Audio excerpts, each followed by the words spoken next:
libro realmente tiene bastante complejidad, ¿verdad? Y bueno, le hemos pedido el esfuerzo de resumir en solamente 2 sábados las 2 sesiones y en una forma lo más asequible posible, conectándolo siempre porque sí está considerado como dentro de la tradición marxista, ¿verdad? Aunque sí son planteamientos muy heterodoxos, hasta teológicos, ¿verdad? En fin, influencias judías, etcétera, etcétera, ¿verdad? Pero además es un buen inicio para conectar con lo que después nos viene el otro módulo de la Escuela de Frankfurt, ¿verdad? La Escuela de Frankfurt, que es de la misma generación y han tenido muchísima amistad y intercambios, ¿verdad? Con Walter Benjamin.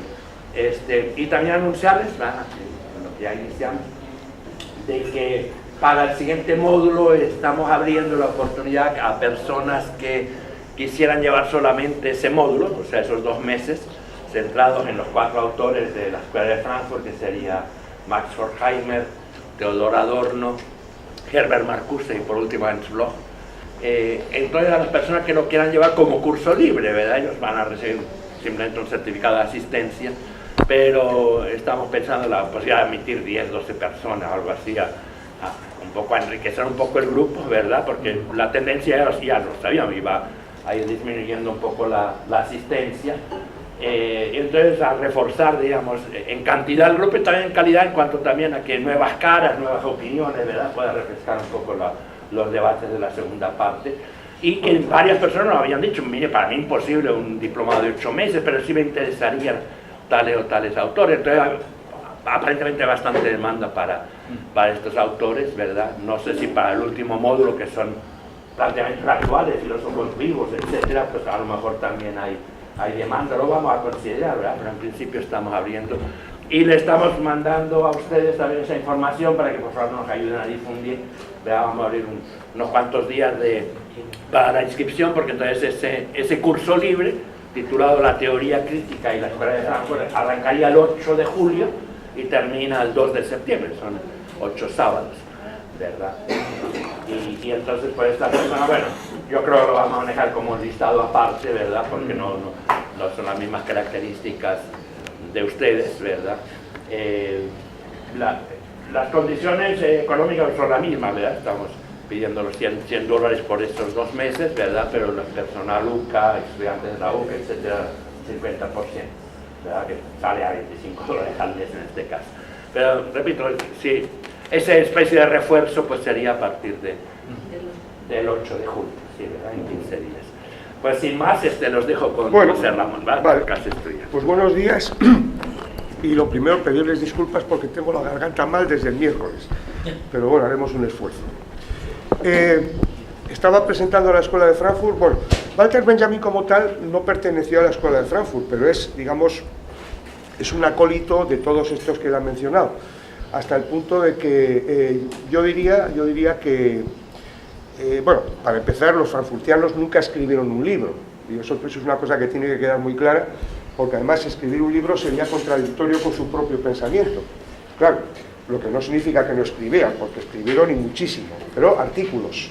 Es decir, es un género ensayístico. Es un género ensayístico. Y en el caso de Walter Benjamin, bueno, en el caso de... No, para todos es lo mismo. Ensayar, ensayar, ensayar, se vuelve y se vuelve y se vuelve sobre lo mismo. Y se ensaya, que eso significa justamente ensayar. Yo diría que la característica de Walter Benjamin es que es el más judío de todos ellos. En el sentido de que, por ejemplo, sus conversaciones con Gershom Scholem y demás le dotaron de un pensamiento que va más allá de lo que sería el marxismo sin más, y además tomando muchos elementos de lo que sería la religión judía. El problema para entender a Walter Benjamin es, entre otras cosas, que todos estos elementos judíos el cristianismo los perdió. Es decir, el cristianismo se echa en manos, digamos, de la filosofía pues, griega, sobre todo griega, y a partir de ahí se van perdiendo elementos que son fundamentales para poder entender lo que él está diciendo. No solamente, como saben ustedes, el cristianismo se echa en manos de la filosofía griega, sino que en el siglo IV, recuerden ustedes que cuando Constantino, en el año 313, declara a la religión cristiana católica, es decir, universal, ya desde ese mismo momento se produce, digamos, ya una especie ¿cómo les diría yo?, de lucha entre las dos religiones, la judía y la cristiana. Entonces, claro, si perdemos de vista las raíces judías del pensamiento de Benjamin, no vamos a entender nada. Porque en el pensamiento judío de Benjamin hay elementos religiosos, porque es que la religión judía no distingue entre pensamientos religiosos y políticos. Es decir, que por ejemplo estemos hablando del perdón, bueno, pero por ejemplo de la compasión, o por ejemplo de la memoria. Todo esto es impensable como categorías políticas del mundo occidental. Entonces, Benjamin es un pensador difícil, es un pensador idiosincrático. No es cierto lo que ha dicho Ricardo, que sea un especialista, yo soy un enredador. A mí me entusiasma Walter Benjamin porque me entusiasma, pero estoy lejos de ser un especialista, pero sí me gusta, y yo les diría, yo aquí en la UCA no he dado ni voy a dar nunca pensamiento latinoamericano, no porque no me interese, sino porque no es mi esfera. Pero, como no haciendo eso, siempre digo lo mismo, que para pensar desde América Latina, el pensamiento de Walter Benjamin y todos estos autores que han mencionado de la Escuela de Frankfurt son centrales. También quiero decirles que en Europa nunca han tenido mayor predicamento. Es más, siempre se los ha visto como una cosa marginal, y es que molestaban demasiado. Entonces han preferido, digamos, ir a por otros filósofos que son pues mucho más, desde el punto de vista político, correctos, ¿no? Benjamin es tremendamente incorrecto, entonces pues sencillamente abandonado, como Adorno, Horkheimer y todos los demás. Marcuse, por ejemplo, si lo ven, es un pensador que corrió la misma suerte que los movimientos juveniles en Estados Unidos. En cuanto se acabó aquello, parece que Marcuse no tenía nada más que decir, y es otro filósofo interesantísimo. Pero en el caso de Benjamin, digamos que es un tipo que lo lee todo de una forma muy idiosincrática, es decir, no es un pensador que simplemente comente lo que lee, sino que tiene perspectivas, precisamente desde la religión judía, que lo hacen ser tremendamente original. Y claro, y cuesta un poco entrar en él, un poco bastante, ¿verdad? Pero una vez que uno entra en Walter Benjamin ya no sale, porque ya es una especie de pozo sin fondo, ¿no? O sea, siempre se puede encontrar algo más. Hoy vamos a ver algunas cosas, y lo que yo voy a intentar hacer hoy es darles una panorámica de estas lecturas, porque ¿cuántas lecturas ustedes tienen para este cursillo? Tres tienen, ¿no? Que sería la ampliación del concepto de experiencia, en mímesis y rememoración, y luego el lenguaje como esfera. Bien, entonces voy a dar una visión, porque estos títulos, a qué hacen referencia esos títulos, y luego pues podemos ver, si quieren ustedes, algo de mímesis y rememoración, para ver sobre todo esa categoría central, que es justamente la capacidad mimética. Bueno, como aquí me imagino que hay gente de todo tipo y color, pues entonces vamos a empezar por el principio. Y para poder situar esto, empezamos con un filósofo francés que se llama Paul Ricoeur.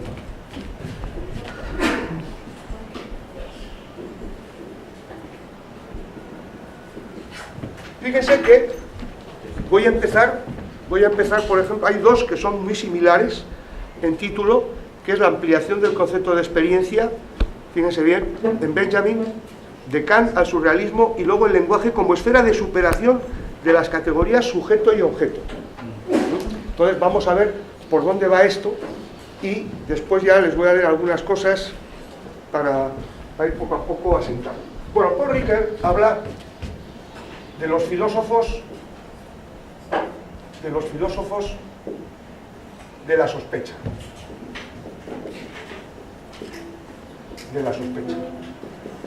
Ahora vamos a ver qué es eso de la sospecha. Entonces, aquí hay tres filósofos. Uno es Nietzsche, el otro es Freud, porque Freud, al fin y al cabo, aparte de ser psicoanalista, ha sido fundamental para la filosofía. Y fíjense que el otro justamente es Marx. ¿Cuál es la sospecha? O sea, ¿sospecha de qué? Todos ellos ponen en tela de juicio lo que es el sujeto de la modernidad. El sujeto de la modernidad. Es decir, el sujeto de la modernidad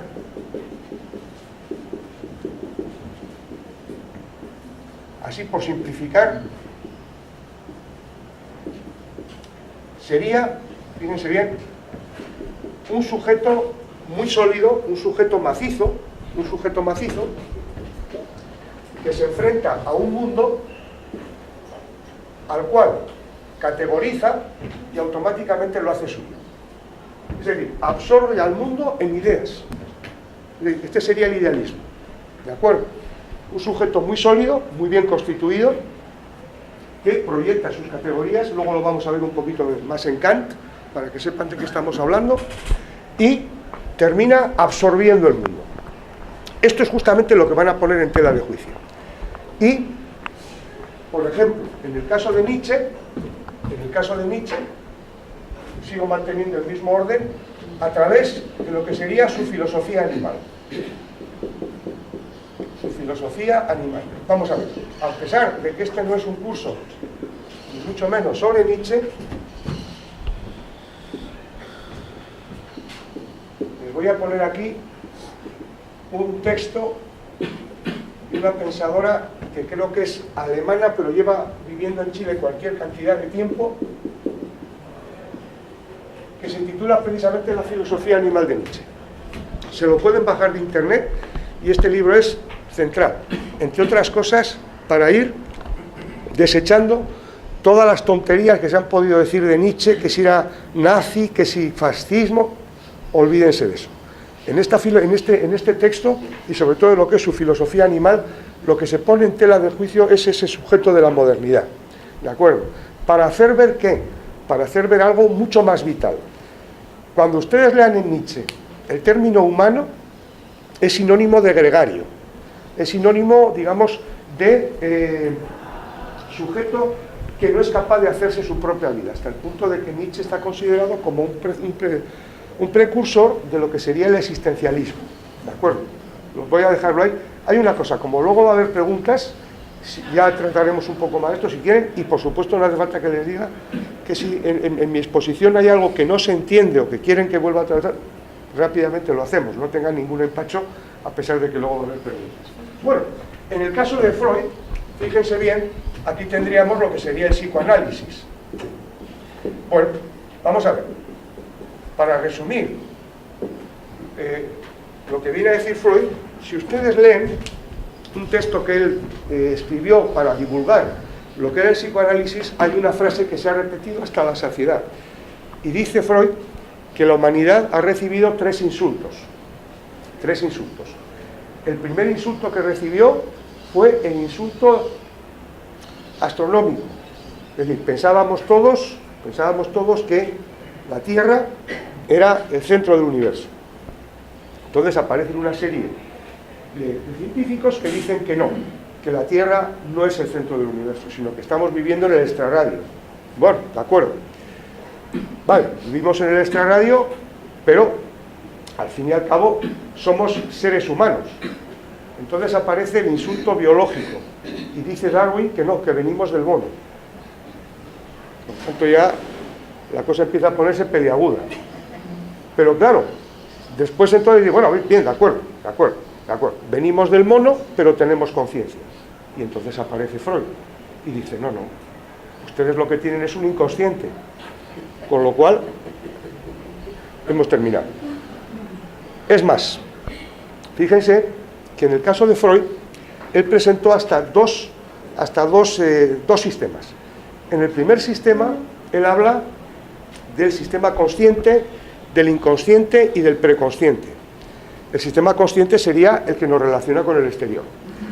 El sistema preconsciente sería todo un sistema en el que hay elementos que fácilmente pueden pasar a la conciencia. Y el tercero sería el elemento inconsciente. Ese, para poder llegar a la conciencia, que llega a través de los sueños, pues tiene que disfrazarse, digamos así.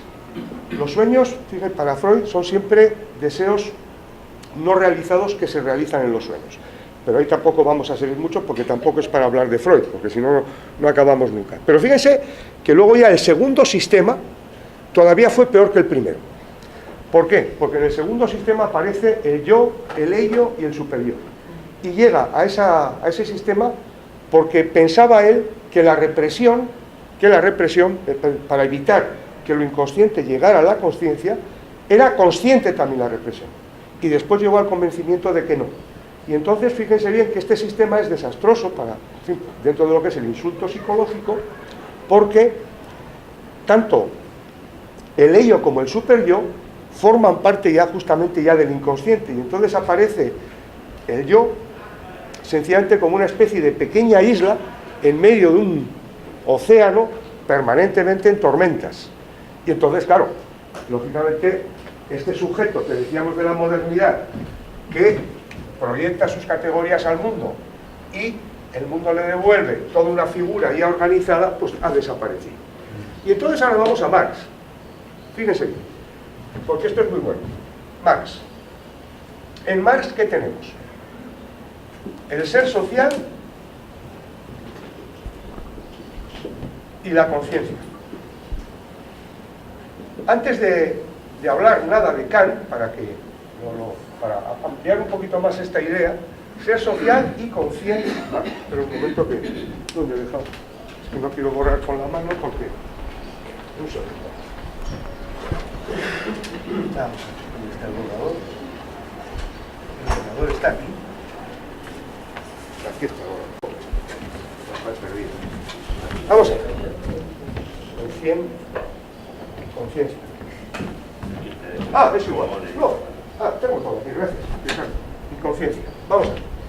Aquí, para que ustedes entiendan esto, voy a echar mano del propio Marx y les voy a leer un fragmento que yo creo que se ha leído hasta la saciedad, pero creo que no se ha reparado lo suficientemente en él. Y por eso quizá este título de las lecturas no se entiende del todo, o por lo menos queda por ahí. Vamos a ver. Esta es la contribución a la crítica de la economía política. Como saben ustedes, es un preludio al Capital. Y aquí en la introducción hay un fragmento que se ha repetido hasta la saciedad y que vale la pena reparar en él. Dice, bueno, está hablando de una serie de cosas y dice: el resultado general que obtuve y que una vez obtenido sirvió de hilo conductor de mis estudios puede formularse brevemente de la siguiente manera. Fíjense bien, en la producción social de su existencia, los hombres establecen determinadas relaciones necesarias e independientes de su voluntad. Necesarias e independientes de su voluntad. Fíjense que está hablando del capitalismo como un sistema en el que todo se da de una forma necesaria, o sea, crea sus propias leyes el capitalismo, digámoslo así. No hay leyes de la historia, eso es otra cosa también que habría que dejar claro, pero el capitalismo funciona según una serie de normas. Relaciones de producción que corresponden a un determinado estado evolutivo de sus fuerzas productivas materiales. La totalidad de estas relaciones de producción constituye la estructura económica de la sociedad, la base real sobre la cual se alza un edificio jurídico y político, y a la cual corresponden determinadas formas de conciencia de clase. Fíjense que hay dos elementos importantes que ya deja aquí claro Marx. En primer lugar, esa idea de base, estructura y superestructura, base y superestructura. Yo por lo menos cuando oigo hablar en estos términos, entiendo que se simplifica demasiado.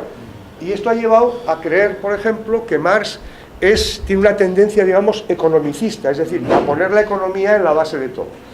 El hecho de que él distinga entre base y superestructura no significa que sean dos cosas que están separadas, sino que van unidas, es un todo. Porque fíjense, hay una cosa también que tienen que pensar cuando estudien a Marx. Marx repite y repite y repite un término que es concreto, concreto, concreto. ¿Qué significa concreto? Concreto viene del latín. Concreto viene, voy a poner aquí abajo porque si no, bueno, aquí arriba, si no va a ser al final un desastre. Concreto viene precisamente de concrecere, con crecere. Es decir, crecer conjuntamente. Todo lo que no sea concreto es abstracto. Lo abstracto es algo que tomamos sin ningún tipo de relación con lo demás. No, en Marx es concreto, concreto, con crecere, crecer conjuntamente. Y sigue el fragmento. Y dice: el modo de producción de la vida material, fíjense bien, el modo de producción de la vida material determina el proceso social, político e intelectual de la vida en general. Y esta es la frase que se repite ad nauseam, que se suele decir. No es la conciencia de los hombres la que determina su ser, sino por el contrario, es su existencia social lo que determina su conciencia. Es decir, nosotros no somos los que determinamos el ser social, es el ser social el que determina nuestra conciencia. Por tanto, fíjense bien que ya no será un sujeto sólido y macizo que proyecta sus categorías al mundo y después, digamos, se lo come, por decirlo de alguna manera, sino, esto no explica nada, esto es lo que tiene que ser explicado, y más todavía. Hay algo ya en Marx, que lo diferencia bastante de Hegel, y es la historicidad. Es decir, cada forma social crea nuestra conciencia. Eso significa algo muy importante. De entrada, el concepto de alienación, estar en otro. Fíjense que este término de alienación aparece, entre otros sitios, en el primer libro de la Política de Aristóteles. Y habla del esclavo como ser alienado. Alienado significa que está en otro. Por tanto, fíjense bien, este sujeto que se pensaba absoluto y libre de cualquier dependencia, resulta que este sujeto está constituido precisamente por el ser social. Ahí empieza lo bueno. Ahí empieza la idea de alienación. Y todavía podemos ir más lejos, porque fíjense, estaban hablando de Marcuse, pues ahora liguen ustedes esto que estamos diciendo de Marx con el psicoanálisis, y ahí tienen lo que se llamó el freudomarxismo, en el que están Marcuse o está Fromm y todos estos. Por tanto, ya es el propio Marx, no hace falta llegar a Kant, que luego veremos un poco de qué va, sino ya en el propio Marx aparece esto. Claro, fíjense ustedes ahora, si volvemos a las lecturas, dice aquí ya el lenguaje como esfera de superación. Es decir, se trata de superar a este sujeto de la modernidad, que no es tal, sino que ya vemos que no es algo macizo, compacto y completo, sino que está determinado. Claro, si está determinado, cuando dice yo, ¿qué está diciendo? Porque igual está hablando por lado de su amo. Ahí empieza el problema de la alienación. Claro. Y fíjense que con la introducción de Freud, del psicoanálisis, del inconsciente, podemos dar con un concepto de ideología, si es que se puede decir así, que permite ver cuál es la situación en la que nos movemos. Pero ya es el propio Marx el que lo dice. Dicho esto, para que ustedes vean que el aspecto estético no tiene, sigue la línea de lo que es el marxismo habitual, o si no casi, vamos a ver un poco a Kant, ya que aparece en el texto, para que sepan ustedes de qué va. Bueno, Kant, como saben ustedes, es un filósofo de la Ilustración, y él pertenecía en principio al racionalismo dogmático. Para el racionalismo dogmático, la razón era un instrumento, digámoslo así, era un instrumento que bien utilizado, y así lo pensaba por ejemplo Leibniz, nos puede permitir, digamos, convertirnos en dioses. Podemos conocerlo todo. Hombre, somos limitados, somos finitos, pero bien utilizado podemos conocerlo todo. Entonces Kant lee a Hume. Hume pertenece a la escuela empirista, que empieza con Locke, y ya con Hume se llega prácticamente al escepticismo. Es decir, esa escuela empirista está muy relacionada, fíjense bien, con la escuela escéptica de la filosofía helenística. Estamos hablando de los siglos, pues el tercero antes de Cristo, segundo, Pirrón y compañía. No, ¿qué conocemos de verdad? ¿Podemos conocerlo todo? ¿Qué es la razón? ¿Qué es el lenguaje? Empieza a cuestionárselo todo. Y Kant toma nota de la filosofía de Hume, y ya en el prólogo a la crítica de la razón pura, dice que Hume le despertó de su sueño dogmático. Y entonces con Kant aparece un racionalismo que va a ser crítico. Las tres preguntas de Kant son: ¿qué puedo conocer? ¿Qué debo hacer? ¿Qué puedo esperar? ¿Hasta dónde llega la razón? ¿Hasta dónde llega la razón? Y entonces, claro, Fíjense bien que en la crítica de la razón pura dice, bueno, ¿cuáles son los límites de la razón? En principio, ¿qué es lo que tenemos? Bueno, pues estamos en el espacio y en el tiempo. Él dice que son dos intuiciones puras a priori. En ese espacio y tiempo se dan fenómenos. Sobre esos fenómenos, el sujeto proyecta sus categorías y a partir de ahí ese fenómeno se convierte en objeto de conocimiento. Pero fíjense bien, fenómenos, todo aquello que se da en el espacio y en el tiempo. ¿Podría ser entonces considerada la metafísica como una ciencia? No, porque las esencias, las sustancias, todo eso no se nos da, ni en el espacio ni en el tiempo. Pero fíjense bien que sigue siendo un sujeto que constituye el objeto del conocimiento, proyectando desde el entendimiento unas categorías que serían lógicas, ¿de acuerdo? Pero siempre es un sujeto el que está en primer plano. Y claro, ¿qué es lo que ocurre? Que el proyecto kantiano no tiene nada que ver con el proyecto de Benjamin. Para Kant, como para prácticamente toda la filosofía occidental, la filosofía solamente se ha preocupado de conocer, pero de conocer con certeza. Fíjense bien que no se trata de ver cómo ocurren las cosas, sino de saber que eso que ocurre, ocurre necesariamente. No simplemente porque lo vemos y funciona, que eso sería el pragmatismo, sino conocer con certeza, conocer con evidencia, con ideas claras y distintas, volviendo un poco a Descartes, ¿de acuerdo? Ese ha sido el problema de la filosofía occidental. Dussel, por ejemplo, suele decir que detrás del yo pienso de Descartes o de Descartes es lo mismo que decir yo pienso, yo organizo, yo mato, yo ordeno, yo fusilo, siempre el yo, ordenando y ordenando. El problema de Walter Benjamin no es ese. El problema de Walter Benjamin está más ligado a la filosofía animal de Nietzsche, y aquí hay una frase de Nietzsche que yo siempre la suelo comentar en clase, y ahora ya no sé dónde he dejado ¿Dónde he dejado el punto? Ah, está aquí. Está aquí. Quédense con esta frase porque es simplemente maravillosa.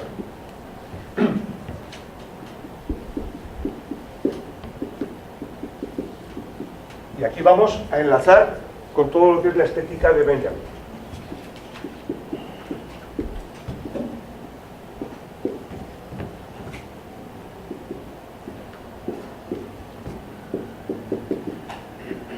Ahí lo tiene. Haz de tu vida una obra de arte. Fíjense que cuando hablamos aquí de una obra de arte, olvídense de lo que ustedes han escuchado de estética en el sentido, no porque sea falso, sino porque para lo que a mí me preocupa explicarles hoy no viene a cuento. Por ejemplo, que si las escuelas pictóricas, que si el genio artístico, que si, yo qué sé, el barroco, lo que ustedes me digan. No, el arte como creación, el arte como aquello que cualquiera de nosotros, cualquiera de ustedes hace igual en sus horas libres. Seguramente a ustedes les gustará pues pintar, a otros les gusta, yo qué sé, escribir. Estamos hablando de ¿qué? De crear, de crear. No es ese arte con mayúsculas de belleza, sino crear. El hombre es creativo. Fíjense que en el marxismo la cantidad de veces que se habla de praxis. La praxis. Haz de tu vida una obra de arte. Partimos entonces de un hecho. Un pintor pinta. Un escultor esculpe. ¿Cuál es nuestra tarea en esta vida? ¿Qué les parece? ¿Cuál es nuestra gran ocupación en esta vida? Vivir. Claro, vivir. Pero ¿vivir cómo? Claro, ¿y cómo vivimos? Vale, claro. Entonces ahora les voy a leer unos fragmentos de este texto que yo les recomiendo fervientemente que lo lean. Lo voy a poner aquí, se lo pueden bajar también de internet porque en las clases siempre me preguntan en la escuela. Joder. Y ustedes, es que esto es de verdad.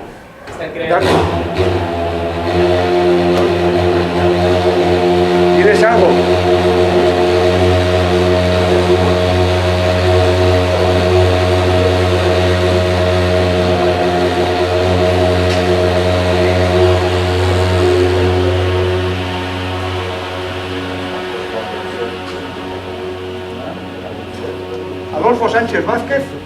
se titula Las ideas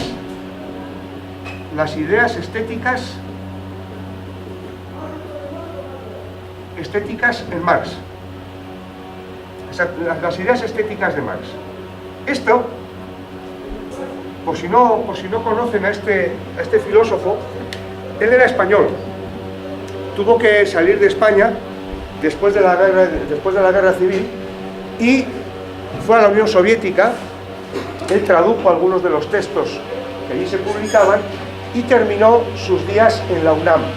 Profesor emérito de la UNAM, dio cursos por bastantes partes del mundo y siempre su visión fue marxista.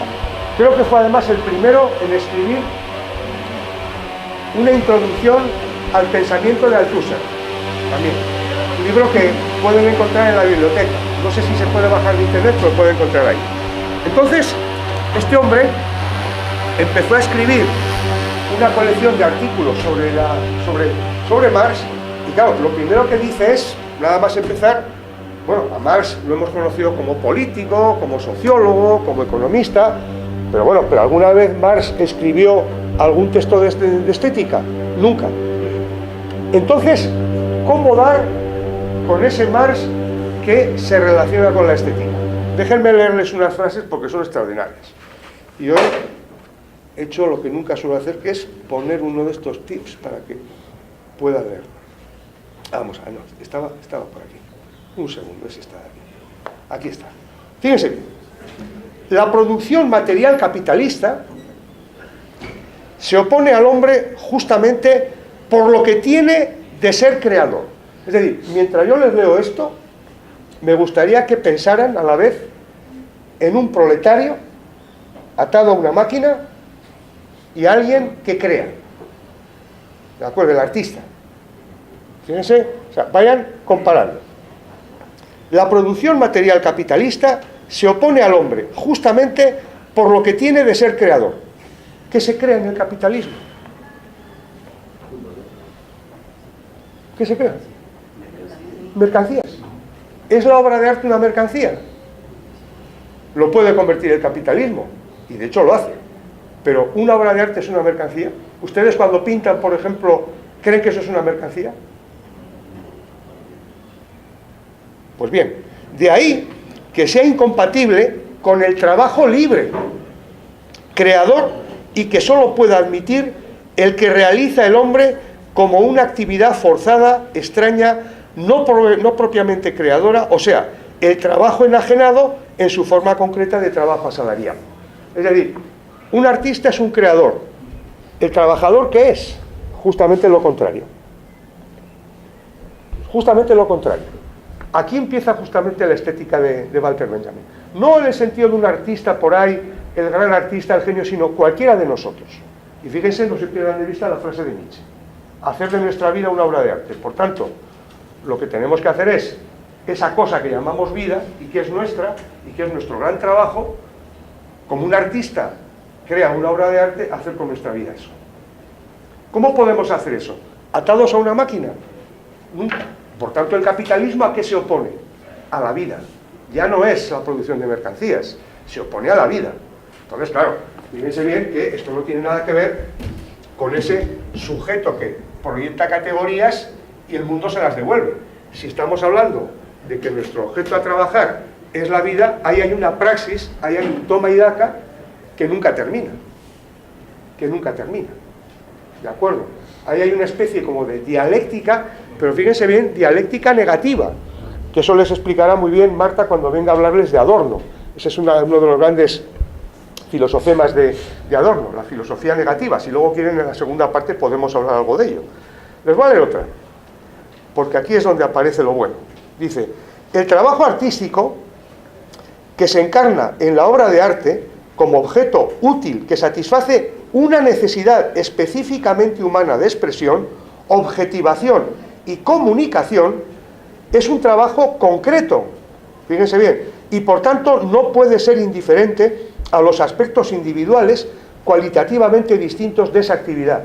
Bueno, este pupitre es como ese, como el otro, al final ¿qué son todos? Mercancías. ¿Producto de qué? De un trabajo abstracto. porque al final todos los trabajos convergen, es lo que dice Marx en el Capital. Fíjense, ya les anticipo que en Walter Benjamin la idea de mercancía está presente siempre, porque fíjense que además es el comienzo del Capital. ¿Por qué? Pues porque es lo más próximo que tenemos. ¿Esto qué es? Una mercancía. En principio esto no nos dice nada, pero si empezamos a preguntarle cosas, ¿qué nos diría? ¿Cómo se ha producido? ¿Dónde se ha producido? ¿Qué relaciones de producción han tenido lugar ahí? Claro, ¿cuánto vale? ¿Por qué vale eso? ¿En qué régimen se ha producido? Todo ese tipo de cosas. Entonces Marx empieza por lo más obvio en el Capital, que es lo que tenemos delante de las narices, las mercancías. Entonces, ¿qué es lo que ocurre? Que la obra de arte no es una mercancía, porque justamente detrás de la mercancía, ¿qué hay? Trabajo abstracto. Todos los trabajos al final convergen.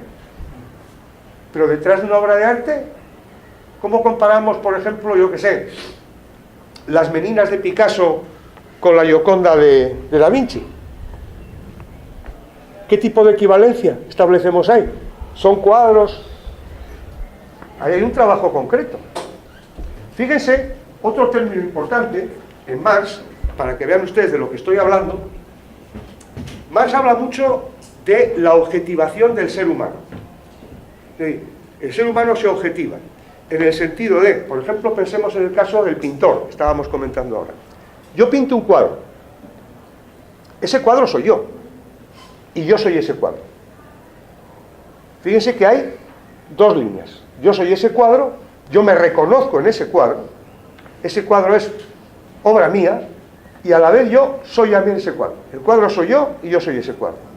A esto se le llama objetivación. ¿Qué es lo que ocurre? ¿Qué es lo que ocurre cuando el sujeto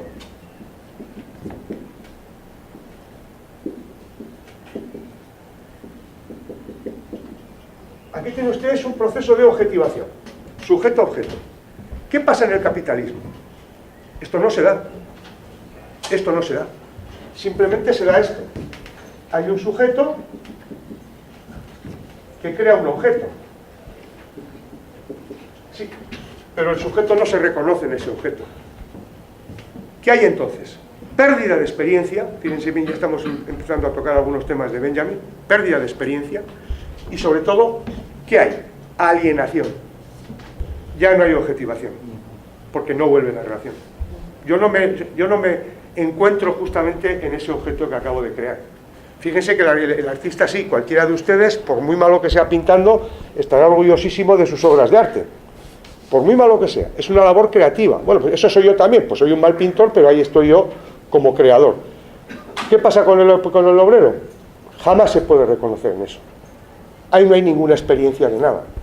Porque fíjense que ya la palabra experiencia es algo que estamos manejando todos los días, pero tendríamos que precisar un poco. Yo les diría, un sujeto ha leído cualquier cantidad de obras acerca del Everest. Lo conoce todo. Toda su casa está empapelada de libros que tienen que ver con el Monte Everest. Conoce todas los caminos, todo lo que ustedes me digan. Pero nunca ha subido. Lo ha visto en foto. Hasta ahí. Hay otro que no conoce todo del Everest, pero que lo ha subido. ¿Quién tiene la experiencia? El que subió. ¿Qué significa tener experiencia? Fíjense bien. La experiencia, y entramos también ya en un concepto como el de mímesis. Mimetizarse no es simplemente imitar. El término mímesis es un término peligroso. Digo peligroso porque puede llevarnos a malos entendidos enseguida. Imitar. Por ejemplo, Aristóteles, en el libro de la Poética, dice que el artista tiene que imitar a la naturaleza. Si nos quedamos con esto, digo, bueno, pues entonces ¿qué hace el artista? ¿Pintar paisajes o pintar animales? No, porque está entendiendo la naturaleza como una continua generación de formas. De formas. Entonces, la palabra imitar no es simplemente, digamos, hacer lo mismo, sino mimetizarse es tener la capacidad, y ahora también empezamos a hablar del lenguaje, porque luego lo tocaremos con más detenimiento si es que hay tiempo al final, Mimetizarse es abrirse a la experiencia del otro. Ese montañero que ha subido, ese montañero que sube, es un montañero que tiene que escucharle a la montaña. Porque si no escucha a la montaña, se va a caer. Tiene que escucharlo. Pero me dirán ustedes, bueno, pero si es que la montaña es muda. Sí, pero susurra. Está esperando que alguien la escuche. ¿Qué es lo que hace este sujeto moderno? ¿Este escucha algo? ¿Ese escucha al mundo? ¿Qué va? Desde aquí proyecta sus categorías, se lo mete en el bolsillo y a otra cosa. Claro, este es el sujeto del conocimiento de Kant. Es lo que les decía. Kant, ¿qué es lo que quiere? Dar con una teoría del conocimiento que ponga la base a esa obra magnífica que leyó, que era la obra de Newton. Claro, su filosofía natural. Fíjate este sujeto que con muy pocas ecuaciones ha conseguido unir el cielo y la tierra, mientras que aquí, en nuestra sociedad, no conseguimos poner un mínimo de orden. Pero ese es el sujeto del conocimiento de la ciencia. El sujeto de Benjamin no es ni mucho menos eso, es el sujeto de la vida. Y si es un sujeto de la vida, es un sujeto poroso, no como este que es macizo. Desde el momento que es poroso, puede impregnarse, puede mimetizarse, puede empatizar con el entorno. Ahí empiezan las experiencias. Ahí empiezan las experiencias. Ahora díganme ustedes qué experiencia puede tener el proletario de turno atado a una máquina. ¿Ese con qué se mimetiza? En todo caso se puede robotizar, que es lo que de hecho ocurre. Es más, eso no lo dice Marx, que se robotiza, que se idiotiza, y que se idiotiza, esto lo pueden ustedes leer en La riqueza de las naciones de Adam Smith, libro del que se habla muchísimo, pero que mucha gente no lo ha leído. Y entonces se limitan a repetir las 3-4 frases que se van repitiendo. Si ustedes leen La riqueza de las naciones, en el libro 1, Adam Smith empieza hablando ¿de qué? De la división del trabajo, de la fábrica de alfileres. Vamos a distribuir las funciones y a partir de ahí vamos a ser todos mucho más productivos, que eso es lo que le interesa a Smith. Muy bien, esto es lo que se suele decir, pero como ya no se sigue leyendo el libro porque es un ladrillo que tiene así como 700 páginas y es demasiado, como ya lo ha dicho otro, pongo la cita y otra cosa. No, sigan por favor leyendo, porque al final, cuando habla Adam Smith de las funciones que debe tener el Estado en una sociedad, saca a relucir algo que es importante. ¿Debe el Estado proporcionar educación a los ciudadanos? ¿Y por qué se hace esa pregunta? Pues miren ustedes, por algo tan simple como lo que dice, porque son idiotas. O sea, el trabajo ese les ha idiotizado. Llega a decir que son incapaces de crear ningún concepto, son incapaces de mantener una conversación y por tanto, ¿qué tendría que hacer el Estado? Claro, aquí empieza la contradicción. ¿Educarlos para qué? ¿Para que sigan atados a las cadenas? Claro. Pero eso lo dice Smith. O sea, la imbecilidad no la denuncia Marx. Antes que Marx, Smith. No se olviden de que estamos hablando de lo que se ha llamado siempre economistas clásicos y que por tanto Marx es también un economista clásico pero heterodoxo. Él no sabía ni media palabra de economía cuando empezó a escribir. Si ustedes siguen la línea de Marx, Marx empieza siendo simplemente un demócrata radical y hasta ahí hemos llegado. Y poco a poco empieza a cuestionarse todo porque se trata de un tipo que no era crítico, sin más, era autocrítico, que eso es lo que no es nadie, más que algunos unos pocos. Criticamos a todo Cristo, pero resulta que nosotros estamos al margen de la crítica. Nosotros estamos más allá del bien y del mal, que diría Nietzsche, ¿no? Claro, eso lógicamente pues, no puede ser. Tenemos que ser también un poquito autocríticos. Y entonces Marx va cambiando a lo largo de su vida una serie de temas y claro, todo eso le lleva al final a escribir El Capital. Y este libro que estaba comentando es el Osgundise, que dice la contribución a la crítica de la economía política, pues es una especie de anuncio de lo que va a venir después, de una obra mucho más amplia. Entonces, como ven, si volvemos un poco a lo de antes, obra artística, proletario, fíjense ustedes que los dos crean, pero ¿qué crea cada uno? ¿Cómo se mimetiza cada uno con lo creado? Es imposible. O sea, en todo caso, como dice Benjamin, lo que puede tener el proletario, que es lo mismo que dice de aquellos soldados que fueron a la Primera Guerra Mundial y volvieron, dice, tuvieron muchas vivencias, pero el término vivencia para Benjamin es como tener shocks, es decir, cosas espantosas han visto que se les han quedado, traumas, digámoslo así, pero no han tenido experiencia. Porque es que no te puedes fundir con eso. O sea, el trabajador no se puede fundir con eso. Entonces, ya ven ustedes que la obra de arte, como voy a decir más adelante en el siguiente párrafo que les voy a leer, dice lo siguiente, dice, el trabajo artístico que se... Obviamente, pero cuidado, no opuestas. ¿Dónde serían opuestas? En el capitalismo. Claro, en el capitalismo. Fíjense que esto que estoy diciendo, podemos también remontarnos más hacia atrás. Y entonces ahí nos encontramos con la utopía de Tomás Moro. ¿Qué pasa en utopía? En utopía todos trabajan. ¿Cuál es el fundamento de esa vida buena que se lleva en utopía según Rafael y Lodeo? ¿Saben ustedes cuál es? Para que luego hablen tanto de Marx. No existe la propiedad privada.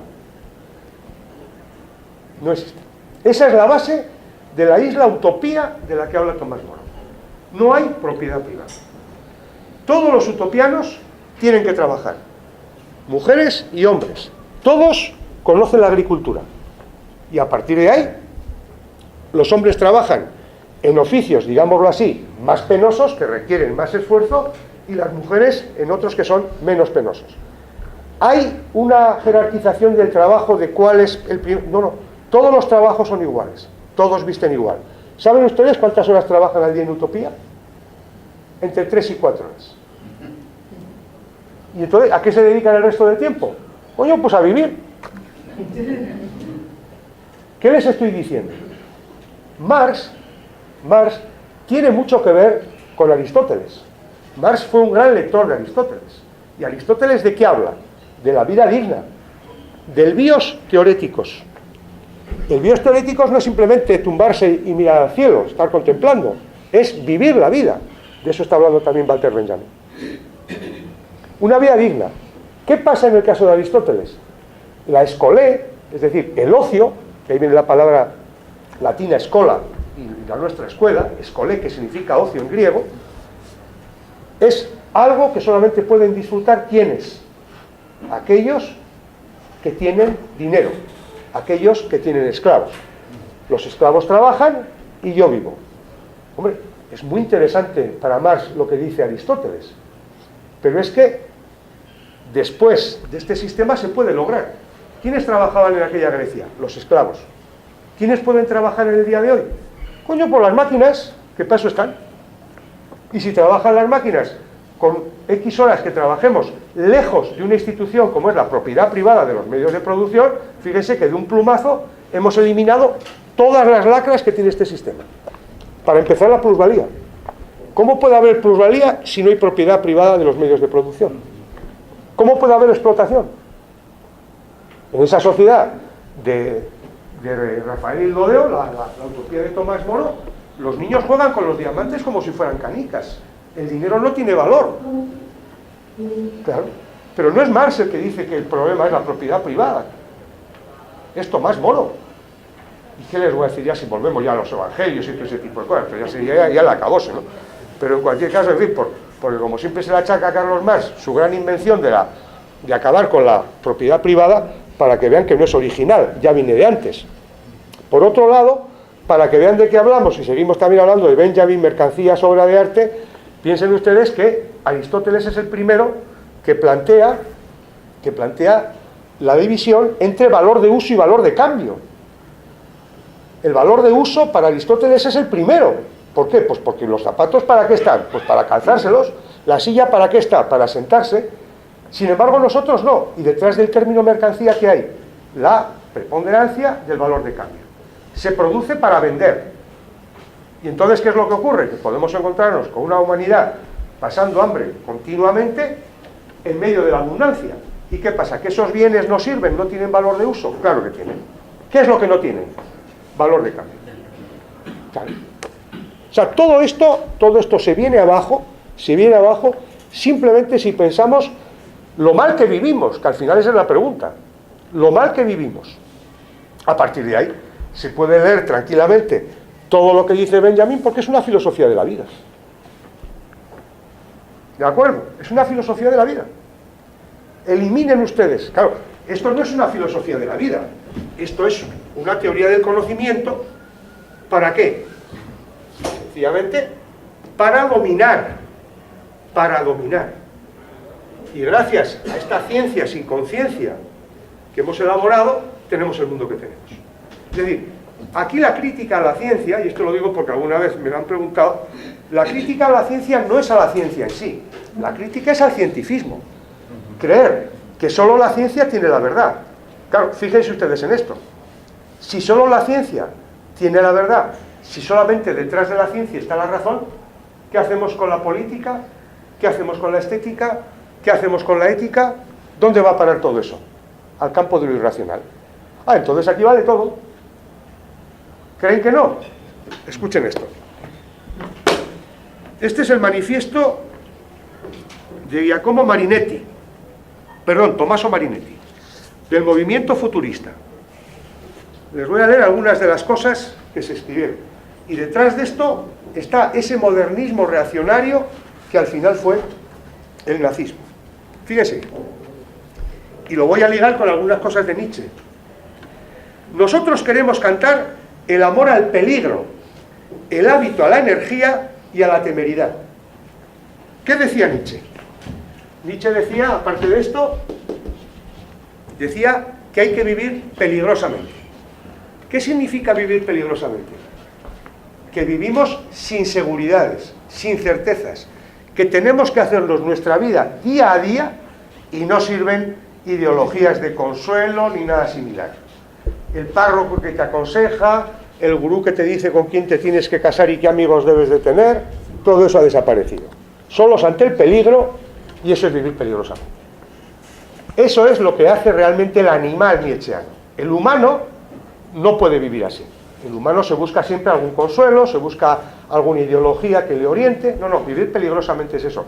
No, como decía después Mussolini, prácticamente vivir con la pistola en la mano, pegando tiros y esperando que no me den. Pues eso no es vivir peligrosamente. Vivir peligrosamente es vivir sin certezas.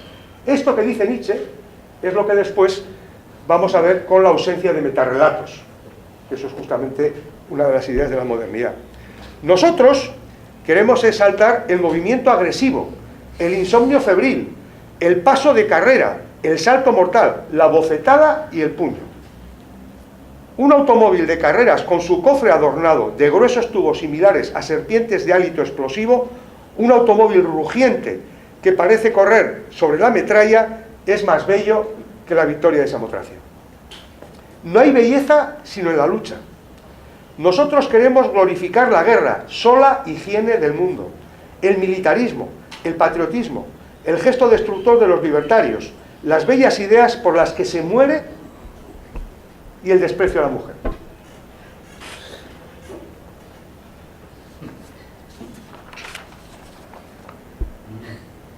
Tommaso Marinetti. Aquí está. Esperen que hay algo más. Nosotros cantaremos a las grandes masas agitadas por el trabajo. Si uno... y vengan los alegres incendiarios de los dedos carbonizados. Helos aquí, helos aquí. Vamos, den fuego a los estantes de las bibliotecas. Empuñen los azadones, las hachas, los martillos y demuelan sin piedad las ciudades veneradas. Los más ancianos entre nosotros tienen 30 años. 30 años. El arte, de hecho, no puede ser sino violencia, crueldad e injusticia. Esto, por ejemplo, lo va a criticar Walter Benjamin, el arte por el arte. No, el arte es lo suficientemente importante como para que se pueda permitir todo. No, el arte por el arte no, pero más todavía. Les leo esto porque vamos a acabar con Walter Benjamin. Nuestros corazones no sienten ningún cansancio porque están nutridos de fuego, de odio y de velocidad. ¿Se asombran? Bien, si ustedes ahora leen un artículo no muy largo que publicó Walter Benjamin, que se titula Sobre el espíritu destructivo, hay que leer esto de Marinetti para poderlo entender. Es decir, perdón porque estoy medio... Es decir, ¿Qué dice, por ejemplo, Walter Benjamin en El espíritu destructivo? Que es juvenil, que no conoce obstáculos.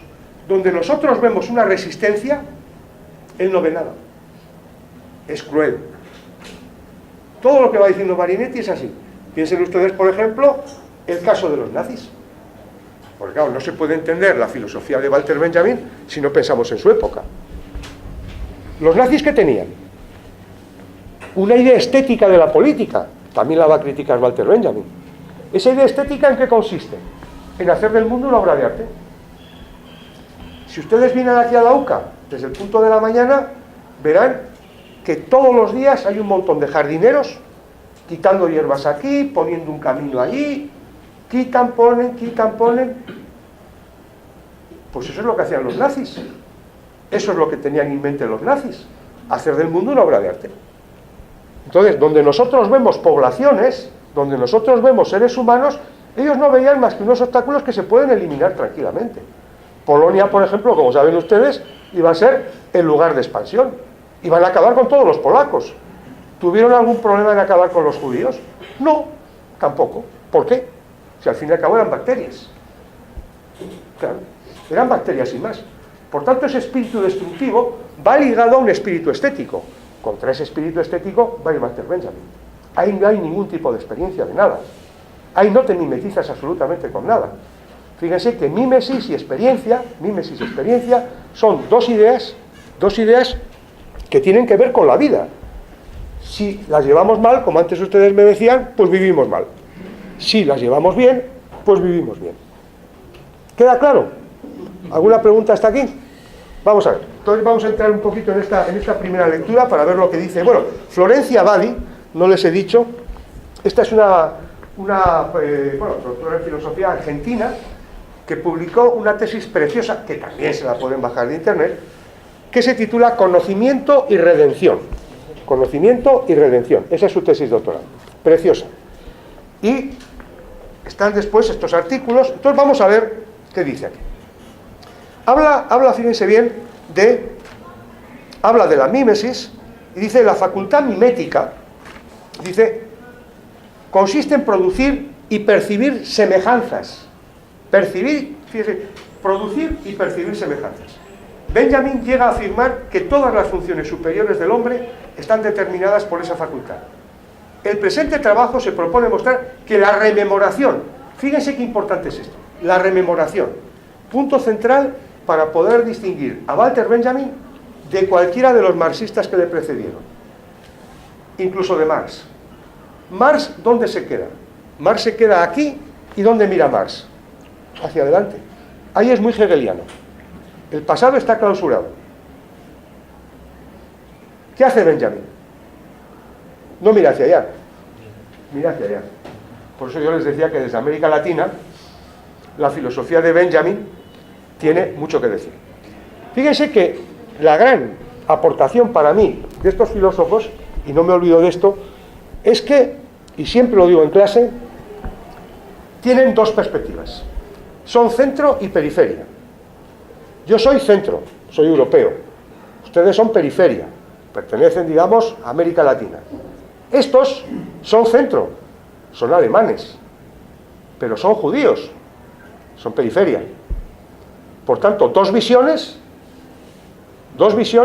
nosotros una. Por eso viene bien para América Latina. Cuando yo, por ejemplo, digo en clase que los filósofos iberoamericanos son de segunda, yo no digo que sean de segunda categoría, yo digo que son de segunda generación, en el sentido de que después de Benjamin, de repente te dice, no, es que usted está mirando hacia allá. ¿Pero por qué no mira hacia allá?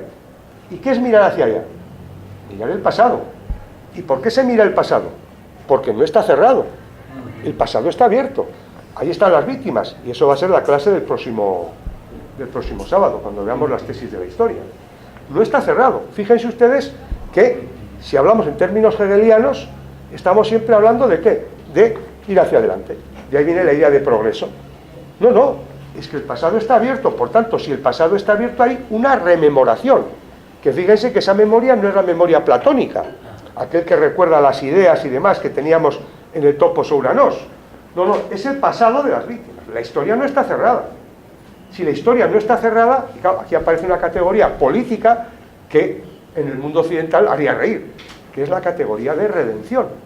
Pero esa categoría nosotros no la entendemos como política, la entendemos como religiosa. De eso vamos a hablar el próximo día. Y sigo. Que todas las funciones superiores están por esa mímesis. La rememoración, que a eso iba, debe ser considerada como una de estas funciones intrínsecamente dependientes de la actividad de la facultad mimética. Ya que lo he dicho, voy a hacer también un matiz, voy a establecer un matiz, porque yo creo que hay veces que también esto se llega a entender mal.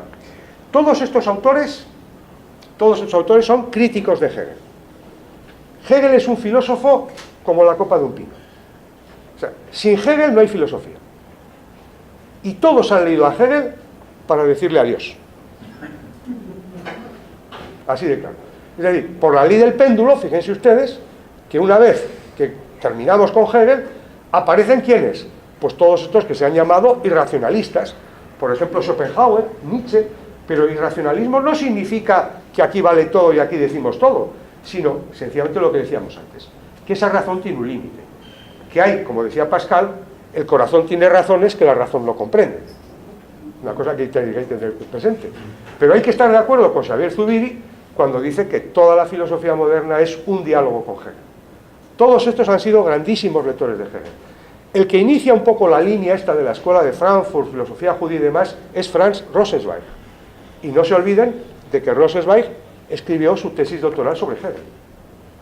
Entonces, Hegel es fundamental. O sea, el hecho de que seas anti-hegeliano no significa que Hegel pasamos por encima de él sin más. No, no. Hay que conocerlo, hay que empaparse de Hegel. Eso está más claro que el agua. Pero no para casarse con él, sino para decirle adiós, que es este caso. La mayor parte de los estudios sobre la concepción benjaminiana de la mímesis colocan esta teoría dentro de su filosofía del lenguaje. Fíjense bien. Mímesis, filosofía del lenguaje. Dice, el fundamento sensorial de la mímesis y su relación con la imagen. La capacidad mimética. Esta mímesis, fíjense bien, no consiste en una reproducción en el plano de la representación, lo que decíamos antes, sino que opera sobre el cuerpo y sobre la acción. Es decir, tenemos que empatizar con las cosas. Eso es mimetizar, lo que decíamos antes. Por ejemplo, un pintor. Mucha gente ha pasado por un sitio y de repente uno se para ahí y dice, qué atardecer. Ahí, fíjense bien, somos activos y pasivos. Somos activos porque para poder captar eso teníamos que estar despiertos. Y somos pasivos, ¿por qué? Porque al ser porosos podemos dejarnos impregnar en nuestro cuerpo de esas imágenes. ¿Se dan cuenta? No es simplemente imitar. En otra parte de Florencia Abadi, no sé si viene más adelante. Me parece, sí, aquí viene, sí. Aquí viene, pensaba que era otra, pero aquí viene. Semejanza, y claro, mímesis, experiencia. Y ahora, claro, una de las ideas centrales. A Benjamin le gustaban mucho las imágenes, pero las imágenes dialécticas. Es decir, si el pasado está abierto, si no está clausurado, una imagen del peligro del presente puede asemejarse o mimetizarse con una imagen de peligro del pasado. Ahí puede saltar la chispa, que haga estallarlo todo. Porque claro, hay que decirlo todo. Benjamin no es comunista al uso. Benjamin es un anarquista como buen judío. Claro, piensen ustedes que los judíos son anarquistas de nacimiento. No tuvieron Estado hasta que les crearon uno. Y muchos de ellos ni lo querían. Ellos son sencillamente, pues eso, anarquistas. Semejanza entre pasado y presente. Historia de la facultad mimética. Los animales se mimetizan para no ser atrapados por sus depredadores. Tienen ustedes la sabana africana, ¿qué color tienen los animales que funcionan ahí? Por ejemplo, los tigres. Los tigres no son verdes, porque la hierba o los hierbajos que salen ahí no es verde, es más bien beige.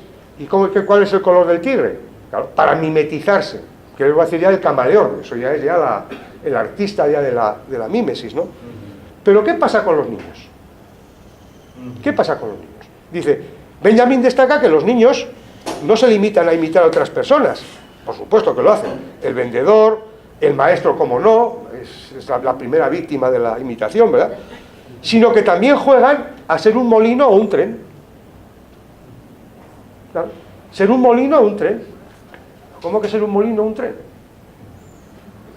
Yo tuve una experiencia, me quedé sorprendido, estaba esperándole a alguien que había entrado a hacer un recado y para entrar en la tienda había un par de gradas.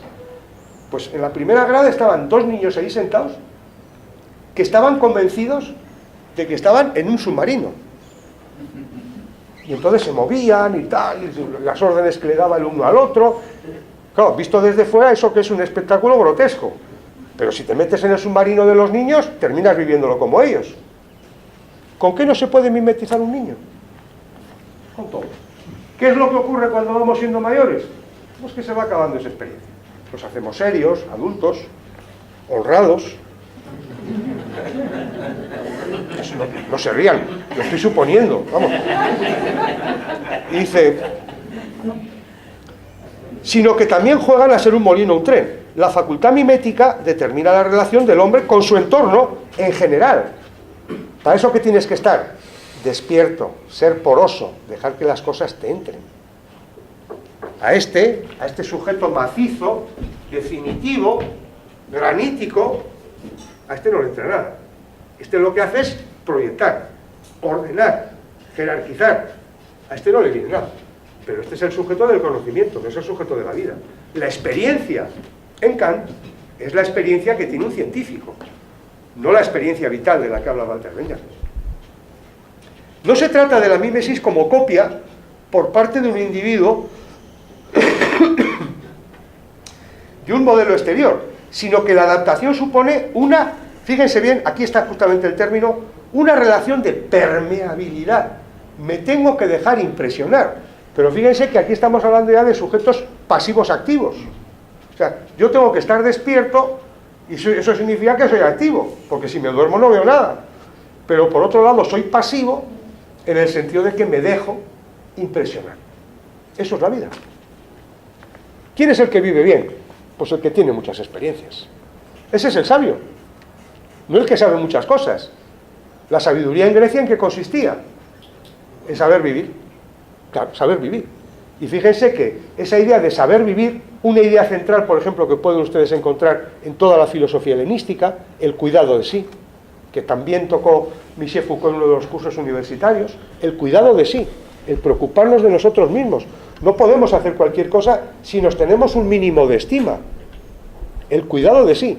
Y fíjense que además esto llega al paroxismo después que cae, digamos, esa Grecia clásica. ¿Por qué? Porque con la caída de la polis, los griegos se quedan, digamos, sin valores que antes se aprendían mediante la paideia, y a partir de ahí aparecen unos sujetos que van a ser los que le van a anteceder a Nietzsche. Tienen que hacerse su propia vida, ¿al margen de qué?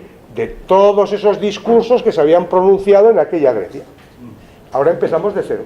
Ahora somos nosotros los que tenemos que hacernos nuestra propia vida. Y a partir de ahí, esos valores que ya estaban dados de una vez por todas, se ponen con una interrogación monumental porque partimos de cero. Y entonces hablas de filósofos que se mimetizaban con el entorno, y de ahí salieron después que sus éticas. Mimetizarse. Permeabilidad. En que el límite entre el sujeto y el objeto resultan difusos. ¿Cómo que los límites del objeto y del sujeto resultan difusos? ¿Ustedes creen que hay aquí alguna difusión? Aquí está clarísimo dónde está el sujeto y cuál es el objeto. Este no se deja impregnar por nada a este. Este no le envía nada a este. Este solamente recibe lo que previamente le ha enviado. Claro, porque para Kant, el objeto del conocimiento, ¿qué es? Un constructo. Claro. ¿Cómo se construye? Con las categorías del entendimiento. Del entendimiento. Fíjense bien, del entendimiento. Aquí no hay sujeto-objeto, aquí hay una permeabilidad total. Hay un juego permanente entre el sujeto y el objeto. Permeabilidad, mímesis. Claro, ya podemos anticipar que la llevamos, por cierto, yo no llevo reloj, a mí como no me digan... ¿Cómo? Sí, pero es que voy a tomar un café con él. Tengo derecho a tomarme un café, ¿no? ¿O no? ¿Cómo? Creo que pausa, déjeme. Sí. Faltan 4 minutos. Joder, lo que me temía. Bueno, pues en estos 4 minutos por lo menos ya hemos dado algunas pistas, pero fíjense, ahora vendría lo del lenguaje.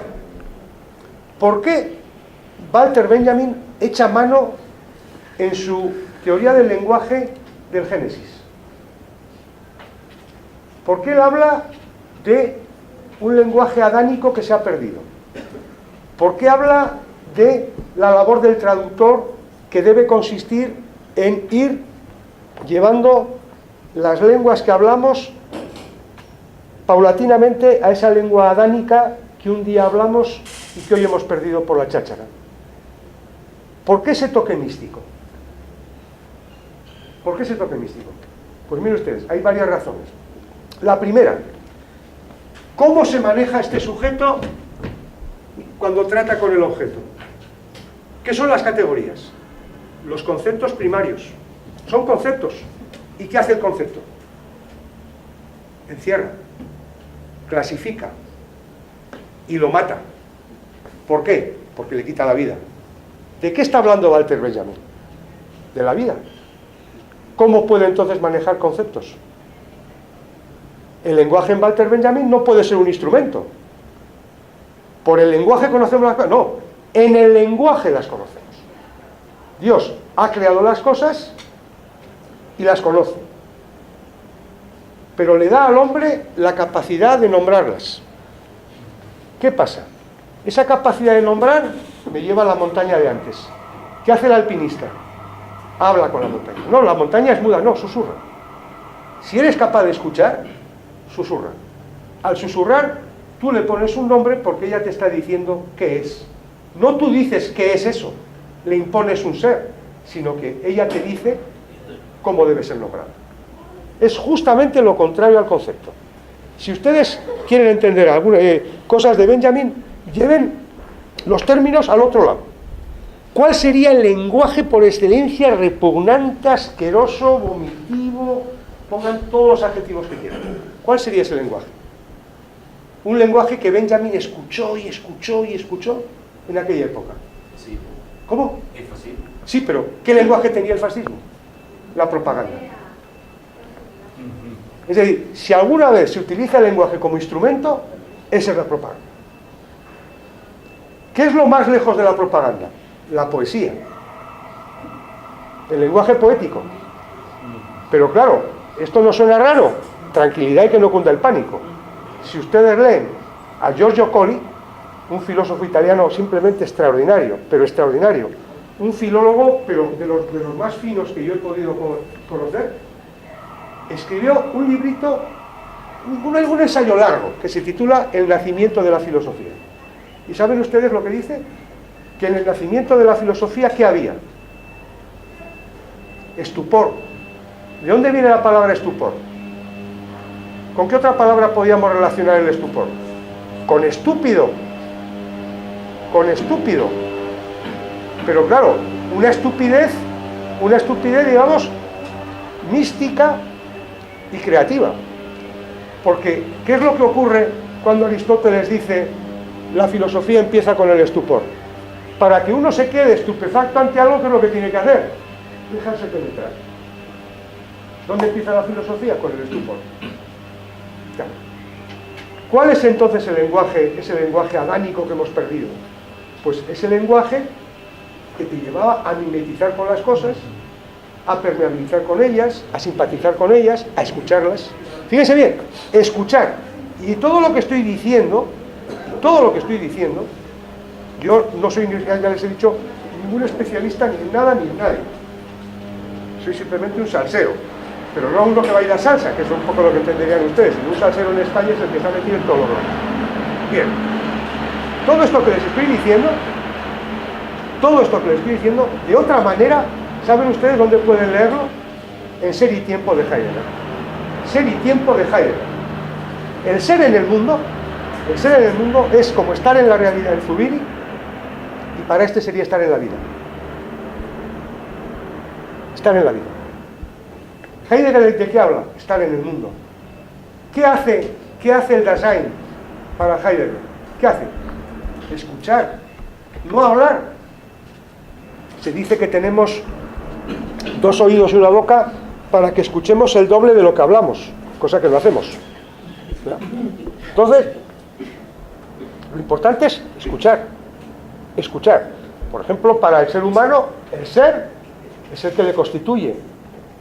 No es el hombre el que constituye el ser, sino es el ser el que le constituye. Por tanto, en Heidegger, si ustedes empiezan a leer Ser y Tiempo, lo primero que van a ver es una filosofía que va justamente en esta línea.